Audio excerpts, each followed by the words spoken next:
வணக்கம் சுட்டீஸ், எல்லாரும் எப்படி இருக்கீங்க? நான் தான் உங்கள் ஜீபும்பா பேசுகிறேன். இந்த பாட்காஸ்டில் இனிமே நான் உங்களுக்கு நிறைய கதைகள் சொல்ல போகிறேன். அதனால் நீங்கள் சமத்தான் இந்த கதைகள்லாம் கேட்டுட்டு நல்லா பூஸ் சாப்பிட்டு ஜாலியாக இருக்கணும். இன்னைக்கு நான் என்ன கதை சொல்ல போகிறேன்னா, த டாங்கி இன் த லயன் ஸ்கின், அடி வாங்கிய கழுதைன்ற கதை தான் சொல்ல போகிறேன். சரி, இப்போ நம்ம கதை கேட்க போகலாமா? ஒரு ஊரில் ஒரு சோம்பேறி கழுதை இருந்துச்சு. அந்த கழுதை எந்த வேலையும் செய்யாம சும்மாவே திரிஞ்சுக்கிட்டு இருந்துச்சு. ஒரு நாள் அந்த கழுதை காட்டு வழியா நடந்து போய்கிட்டு இருக்கும்போது அப்போ ஒரு சிங்கம் படுத்துக்கிட்டு இருக்கிறத பார்த்துச்சு அந்த கழுதை. அதை பார்த்து பயந்து போன கழுதையோ அசையாம நின்றுடுச்சு. கொஞ்ச நேரம் ஆகியும் அந்த சிங்கம் எழுந்திரிக்காததை பார்த்து அந்த கழுதை என்ன ஆச்சுன்னு யோசிக்க ஆரம்பிச்சுது. அந்த கழுதை அந்த சிங்கத்துக்கிட்ட போய் பார்த்தப்பதான் தெரிஞ்சுது அது செத்து போன சிங்கத்தோட தோல்னு. அப்பதான் அந்த கழுதைக்கு புரிஞ்சுது.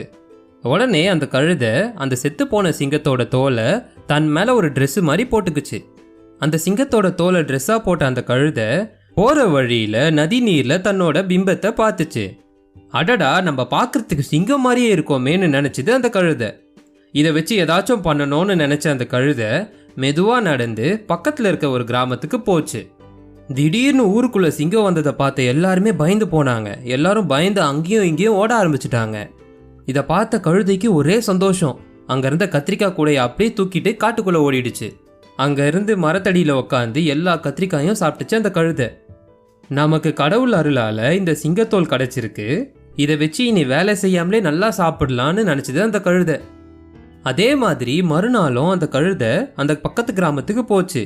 எல்லாரும் பயந்து ஓடினதும் அங்கிருந்த தானிய கூடையை தூக்கிக்கிட்டு காட்டுக்குள்ள வந்துடுச்சு. அந்த பருப்பு தானியத்தை இந்த கழுதை நல்லா சாப்பிட்டுட்டு நல்லா கொரட்டை விட்டு தூங்க ஆரம்பிச்சுது. இதே மாதிரி மறுநாளும் அந்த கழுதை பண்ண அந்த கிராமத்தில் இருக்க மக்கள் எல்லாருமே ஒளிஞ்சிருந்து பார்க்க ஆரம்பிச்சாங்க இந்த சிங்கம் என்ன பண்ணுதுன்னு சொல்லி. அந்த கிராமத்தில் இருக்க மக்களுக்கு ஒரே சந்தேகம், சிங்கம்னா உயிருள்ள பொருளை தானே சாப்பிடும், இது என்ன பருப்பு காய்கறிலாம் சாப்பிடுதுன்னு சந்தேகப்பட்டாங்க. உடனே அவங்க என்ன பண்ணாங்கன்னா மெதுவா மறைஞ்சு அந்த சிங்கத்துக்கு பின்னாடி போனாங்க. இது எதுவுமே தெரியாத அந்த கழுதை ஜாலியா பாடிக்கிட்டே ரொம்ப சந்தோஷமா சுத்திக்கிட்டு இருந்துச்சு காட்டுக்குள்ள. கழுதையோட சத்தத்தை கேட்ட கிராமத்து மக்கள் எல்லாருமே அப்பதான் அவங்களுக்கு உண்மை தெரிஞ்சுது, இந்த சிங்கத்தோலை போட்டு இந்த கழுதை தான் இவ்வளோ நாள் நம்மளை ஏமாத்திருக்குன்னு சொல்லி. உடனே அவங்க என்ன பண்ணாங்கன்னா பெரிய ஒரு குச்சி எடுத்து அந்த கழுதையை அடின்னு அடிச்சு காட்டுக்குள்ள துரத்தி விட்டுட்டாங்க. அவ்வளோதான் சுட்டீஸ், இதோட இந்த கதை முடிஞ்சுது. இதே மாதிரி இன்னொரு நல்ல கதையோட நான் நெக்ஸ்ட் டைம் உங்களை சந்திக்கிறேன். அது வரைக்கும் டாடா, பாய் பாய்.